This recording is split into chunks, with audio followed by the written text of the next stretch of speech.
Terceiro bloco do cenário político nesta quarta-feira. Essa é a sua vez de participar. Os contatos vão aparecer daqui a pouquinho aí na tela para você copiar o seu endereço da sua rede social preferida. Ou então você coloca na busca, é facinho. E o WhatsApp é 88028979.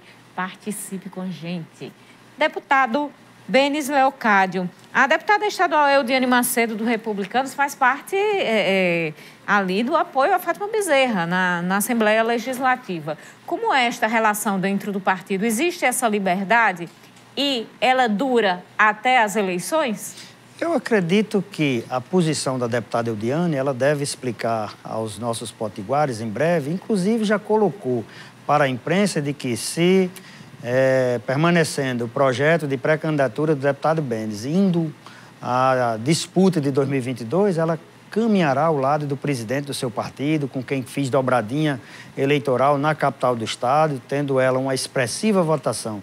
E eu, segundo deputado federal, melhor votado em Natal, em 2018, não tenho dúvida que o que a deputada Eudiane faz hoje, muitos colegas de Assembleia ou do Parlamento Potiguar também estão fazendo, dando uma sustentação à governabilidade da professora Fátima Bezerra e que não se confundirá com o processo eleitoral. Naturalmente, a gente vê isso no Congresso Nacional, nas Assembleias Legislativas, e se, como você colocou, já assistimos declaração da própria deputada de que caminhará ao lado do deputado Benis. Isso seria estranho se eu deixasse para me posicionar como pré-candidato em 2022, imaginando que precisaria ficar na base ou no espaço do governo estadual de quem ajudei a construir em 2018. Então, fico muito à vontade, muito tranquilo e respeito a independência e liberdade que tem a deputada Eudiane, como você colocou. Deputado, o senhor faz parte da base de apoio do presidente Bolsonaro. A recente votação da LOA movimentou... movimentou a cena política em todo o país com a questão que envolve o fundo eleitoral, o fundão. O senhor votou favorável à LDO naquele momento, junto com a modificação do fundo partidário. Explica para a gente como foi este voto do senhor. A votação, você colocou bem, foi da LDO. Não nos foi dada a oportunidade de votarmos nominalmente no aumento ou não do fundo eleitoral. Na verdade, quem vai definir isso, ou o veto do presidente, que ele tem o poder de fazer isso e já anunciou para a opinião pública que deverá votar, ou na discussão e votação da LOA, Lei Orçamentária Anual, que nós devemos votar até dezembro, e a opinião do deputado Benis é contra o aumento desse fundão, até porque a gente está vivendo um ano de pandemia e todo e qualquer recurso público que puder ser direcionado para a ponta, para atender o cidadão nas suas diversas políticas públicas, ele estará cumprindo com o seu papel. Entendo eu que não vai haver essa modificação, nem essa alteração, porque, como eu já disse, quando for pedido e convocado para votarmos, cada um vai colocar lá a sua digital, a sua posição, e a minha eu já lhe adianto, sou contra. Deverá estar também este valor dentro da LOA, é isso? E aí, o senhor vai votar contra a LOA? A LOA é encaminhada pelo Executivo Federal. Isso. O projeto, conforme chegar no Parlamento, ele vai ser discutido, poderá ser aperfeiçoado, mas o Parlamento não pode acrescer despesa ao orçamento proposto pela União. Ou você respeita o que está proposto, e a gente não sabe o que o governo federal vai enviar. Igualmente, a gente passou pela LDO, eu entendo que se vier de proposta do Executivo, ela deverá ser respeitada. Então, se vier o fundo eleitoral na LOA no valor de 5,7 bilhões, o senhor vai respeitar? Com certeza não virá. Se ele já foi aprovado agora na LDO, essa mudança. Se o presidente já anunciou que vetará, nós não vamos ter essa mudança. O valor de 4 bi? Acredito que não. Eu sou a favor que se permaneça o que foi na eleição de 2020. 2 bilhões de reais. 2 bilhões de reais. Era 1,7, salvo engano. Qual é a avaliação do senhor justamente sobre esta questão do financiamento público das campanhas? Eu diria que é tornar em igualdade todos os candidatos, seja de onde vier, ou a sua origem, ou em qual segmento social ele esteja inserido. Por que tem o financiamento público de campanha? Primeiro, pelo processo democrático que leva a isso, não é só o Brasil, vários países do mundo têm essa forma de financiamento de campanha e com isso evita que só vá para o Congresso quem tenha a oportunidade de contar com o financiamento através da empresa privada, como era antigamente. E o que a gente viu antigamente? As empresas privadas bancavam determinadas candidaturas para que aquele parlamentar chegasse lá, fosse defender os seus interesses. E se assim permanecesse, muitos do que estão hoje no parlamento não teriam a oportunidade, inclusive eu, até porque poucas candidaturas agora em 2018 chegaram ao Congresso Nacional bancados por iniciativa privada. E tem um partido no Brasil, apesar de ter uma pouca representação, mas se a gente for olhar as declarações e as prestações de conta dessas candidaturas, tiveram 2 milhões, 3 milhões de reais, que a maioria do povo brasileiro não tem. Então, um professor, um agricultor, um cidadão qualquer do povo estaria de plano excluído do processo das eleições. Claro, teve muita gente que na eleição passada foi, digamos assim, num avalanche, na carona da proposta de mudança do presidente Bolsonaro, que nem precisaram fazer uso de fundo partidário. Mas a grande maioria, inclusive aqueles, e aqui eu falo muito francamente para os seus telespectadores, Vanúvio e Carol, aqueles que ficam, de certa forma, querendo pousar para a plateia de que são contra o que não fazem uso, vá olhar na eleição passada se ele usou fundo partidário e vamos aguardar para ver se na de 2022 ele também vai fazer uso. A gente precisa ser mais sincero com a população brasileira e ter as suas posições e com coragem assumir. Eu defendo a permanência do que está para garantir a igualdade de concorrência entre todos nós pré-candidatos. Deputado, sempre que a gente recebe aqui um entrevistado e pergunta sobre eleições de 2022, principalmente presidentes de partidos, eles afirmam que vamos aguardar qual é a definição do Congresso para como a gente vai ver se vai mudar a regra do jogo, fala-se em distritão. O senhor que está lá, que tem conhecimento, né, da proposta, o que o senhor acha que poderá mudar quanto às eleições de 2022? Falando como membro da Câmara Federal, eu lhe diria que o sentimento que ouço entre os meus pares hoje é a probabilidade de mudança em larga votação. Acredito eu que mais de 350 votos para essa proposta, para se fazer valer a verdade real é respeitar a vontade do eleitor. Não se justifica um deputado que recebe 100 mil votos e outro que recebe 80, assume o que teve 80 e não o de 100 mil. Então, eu entendo que é justo, é importante, embora tenha havido uma resistência do presidente de partidos, que achava que perderia o controle ou a condição de fidelidade daquele eleito, eu diria que não, é melhor a gente respeitar a representatividade popular levada por cada cidadão na escolha do seu representante. Tenho certeza que agora em agosto e setembro as duas casas do parlamento vão alterar e modificar, fazendo valer essa verdade real. Quero avisar aqui para o nosso telespectador Nivaldo Ferreira que a gente vai checar essas informações aqui com o nosso jornalismo e traremos amanhã para vocês, viu? Com os detalhes e a credibilidade do jornalismo TCM.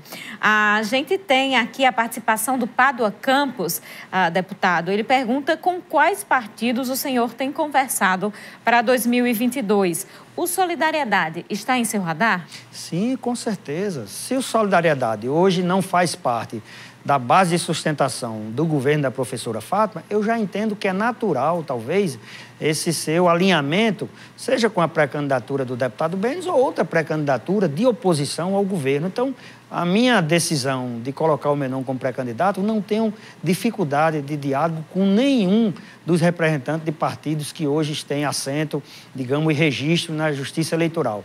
Vamos começar discussões, inclusive com Solidariedade. Já pedi esse momento que a gente possa estar conversando sobre 2022. Deputado, quando o senhor fala em 2022, a candidatura do senhor terá possivelmente a base de apoio do presidente Bolsonaro, que deverá buscar a reeleição.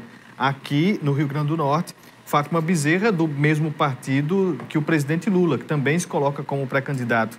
Vai existir, o senhor acha, essa polarização aqui no estado do Rio Grande do Norte entre o candidato de Lula, o candidato de Bolsonaro, e o que isso pode trazer de positivo para o debate?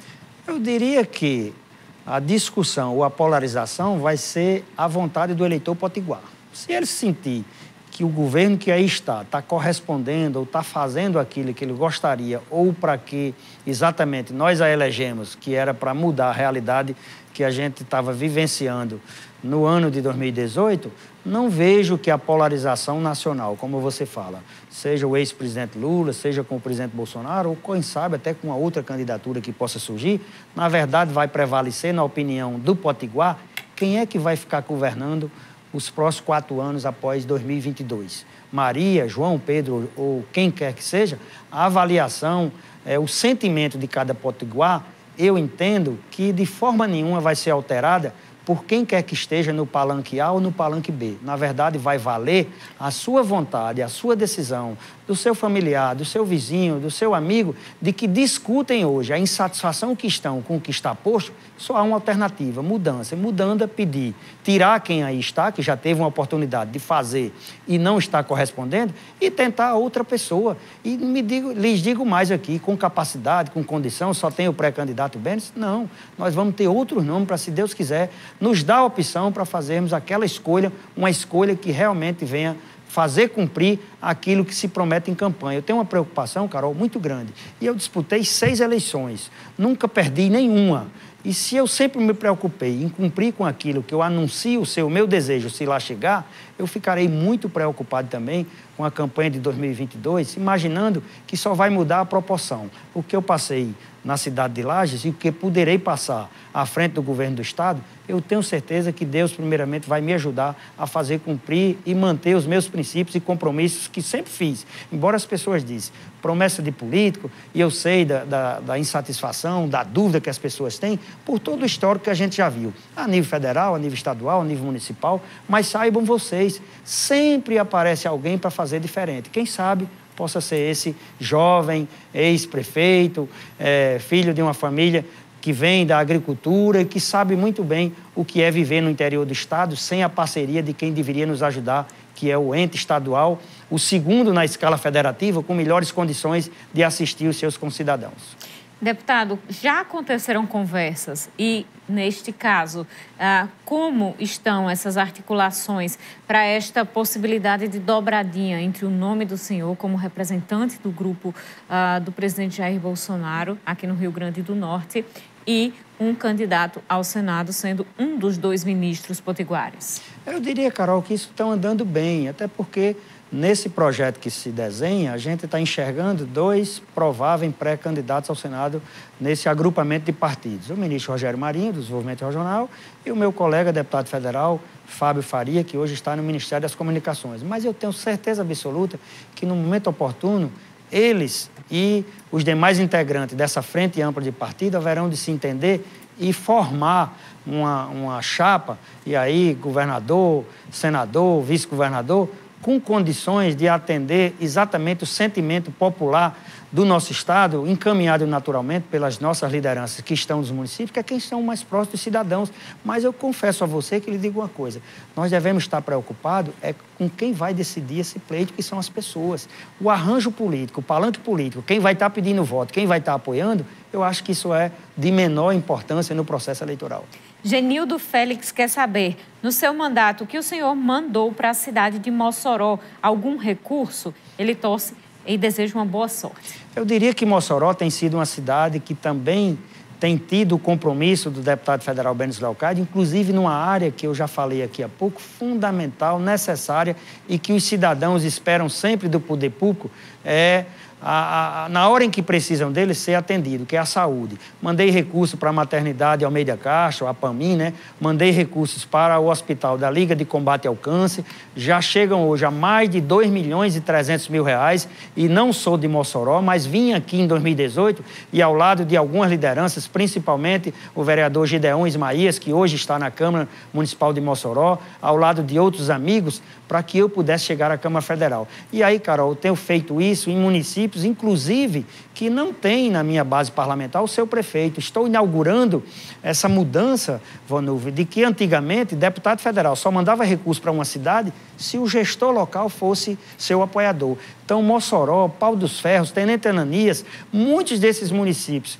Trago aqui até um exemplo. Venha ver, Carol, foi a única cidade no estado que eu não recebi um voto. Mas esse ano eu já estou mandando recurso para adquirir veículos para servir a saúde de Venha Ver. Então eu entendo que as pessoas que moram nos municípios não podem ficar prejudicadas pela posição política de qualquer um que esteja, ou no parlamento ou no executivo.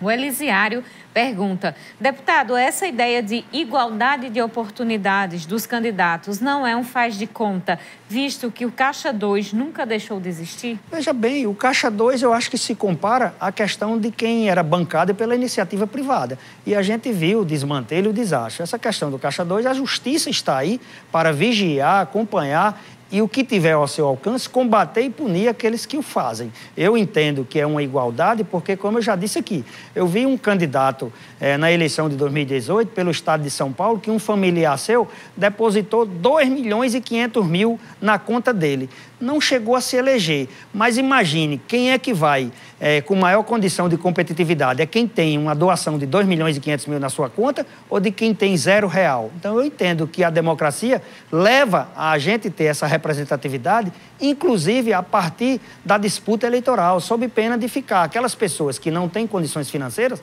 fora do processo. Deputado federal Benis Leocádio, muito obrigada pela conversa no programa de hoje.